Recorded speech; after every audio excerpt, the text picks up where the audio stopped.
আমার চাওয়ার সবচেয়ে শ্রেষ্ঠ ভাষা আল্লাহুম্মা আনতা রব্বি। কত মধুময়, কত অর্থবহ, কত ঈমান জাগানিয়া, কত আপনার ঈমানি স্বাদ জাগ্রত করার মতো একটা দোয়া। আল্লাহুম্মা আনতা রব্বি, আল্লাহ আপনি আমার রব, আপনি আমার পালনকর্তা। আল্লাহুম্মা আনতা রব্বি লা ইলাহা ইল্লা আনতা, আপনি ছাড়া সত্যিকারের কোনো মাবুদ নেই। ওয়া আনা আবদুক ওয়া আনা আলা আহদিকা ওয়া ওয়া'দিকা মাসতাতা'তু, আমি আপনার গোলাম, আপনার সঙ্গে আমার ওয়াদা রক্ষা করার আমি চেষ্টা করি মাসতাতা'তু, যতটুকু সম্ভব হয়। আউযু বিকা মিন শাররি মা সানাত, আল্লাহ যে অপকর্ম আমি করে ফেলেছি, যে গুনাহ আমি করে ফেলেছি, এই গুনাহের যে ক্ষতি, এটা থেকে আমি আপনার কাছে পানা চাই, আমাকে যেন জাহান্নাম গ্রাস না করে, এই গুনাহের ফলে দুনিয়া যেন আমার ক্ষতি না করে।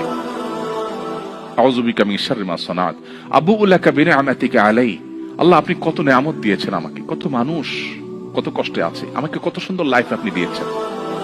ওয়া আবুউ লাকা বিযামবি, এত ভালো লাইফ দেওয়ার পরও আমি আপনার নাফরমানি করেছি, সেটাও আমি স্বীকার করি। ফাগফিরলি, অতএব আপনি আমাকে ক্ষমা করে দিন। ফাইন্নাহু লা ইয়াগফিরুয যুনুবা ইল্লা আনত, কারণ আপনি ছাড়া কেউ ক্ষমা করেন না।